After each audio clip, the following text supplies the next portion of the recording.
Truth is only ever recognized when it is convenient to do so. And we've let it set for a while, so I propose we take a look, see if we can recognize some truth with what happened on the weekend 3 weeks ago. Reports of the Israeli attack all over Lebanon on April 8th kept pouring in over the weekend. Dubbed Operation Eternal Slumber by the IDF or Black Wednesday by the Lebanese government, 100 missile strikes killed 357 people and injured 1,200 in approximately 10 minutes. The war crime occurred after Hezbollah signaled they would respect the ceasefire established between the US, Israel, and Iran. Thinking a ceasefire was established, the Said family took the opportunity to pray and mourn over the loss of a father and son a week prior. As they mourned at home, Israel targeted their general vicinity, or perhaps it was a random missile spray for the fuck of it, but I'm not sure even the IDF would know. Still, it was Aline, 7 years old, bloodied and bandaged, and her grandfather that had to recuperate 4 more dead bodies Saturday. Family members, one Aline's baby sister of 1.5 years old. That same day, Saturday, 3 weeks ago, police arrested 500 activists in London Trafalgar Square, calling an end to the genocide, as the government is appealing a high British court decision that allows free speech of these activists. As the appeal is being prepared, the police decided to reinstate arrests. 3 weeks later, on April 28th, the 2-day hearing of the appeal took place, and as of the time of recording, it remains uncertain if charges will be pressed. Go free speech. On Saturday, U.S. intelligence reported that China prepares to deliver new air defense systems to Iran, suspecting delivery of shoulder anti-air devices, as China probably wants to test their weapons too. The intelligence report comes as Trump is expected to visit Xi next month. And 2.5 weeks later, Trump announces oil sanctions between China and Iran.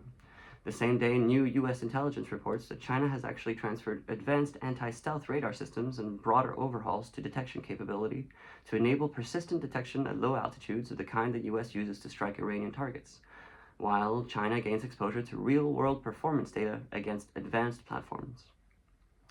And speaking of advanced weaponry, the Nigerian army misfired missiles again, because it seems to happen a lot, and this time on Saturday as it attempted to hit jihadi militants in northern Nigeria, but instead hit a civilian market, killing between 100 and 200 people. The Nigerian government first said it had struck Boko Haram targets, then it confirmed that it had misfired, and then said it would investigate. 3 weeks later, the death toll and injury toll remains unclear, 100 or maybe 200 dead. Sunday, 3 weeks ago, Hungarian ballot boxes foamed with democracy as 300,000 people had voted within the first hour of the presidential election. Record-breaking turnout ended the day, propelled, it seems, by Orbán's manipulation of their constitution and the Hungarian support for Russia's invasion of Ukraine. Speaking of, a 32-hour ceasefire between Ukraine and Russia was declared for Orthodox Easter, starting 4 p.m. Saturday, supposedly lasting throughout Sunday. However, by 7 a.m. Sunday, Ukraine reported over 2,000 Russian violations to the ceasefire, and an hour later, Russia declared near 2,000 Ukrainian violations. Zelensky maintained Sunday every Ukrainian unit retains the right to respond. Peace talks collapsed in Islamabad Sunday as J.D. Vance went from Hungary to Pakistan to home to tell Trump Iran said no to their terms. Trump received the message as he was watching a UFC match with Marco Rubio, and when he was done modeling for sports betting, he gave a statement about Iran, them wanting a nuclear weapon, and that they will never get a nuclear weapon. This was the same night Trump accused the Pope of being weak on crime.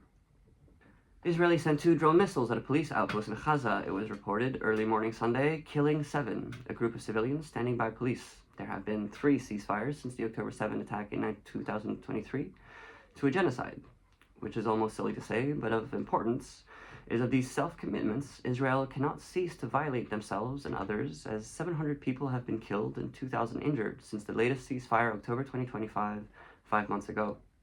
The Israeli effort and violations are particular in their persistent targeting of children, protected and essential workers, such as volunteer medics and journalists.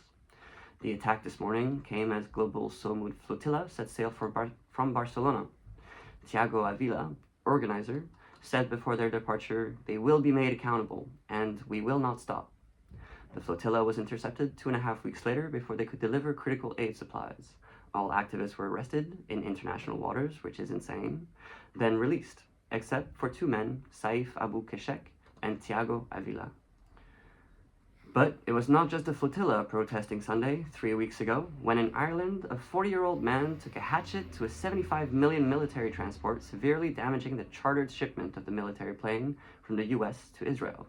The effective hatchet job occurred at Shannon Airport, a known and protested site of transit for military weapons trade between Israel and its special friend. To highlight, 4 days later, reports would come to light that Shannon Airport is used as a refueling site for ICE deportation flights and has been used as such on 5 separate occasions.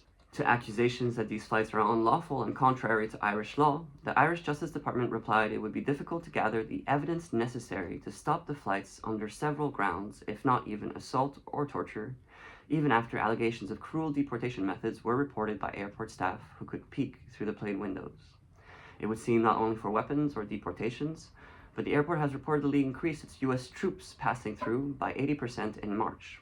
I wonder where they are going. Regardless, the man that took a hatchet to a military jet deserves a statue.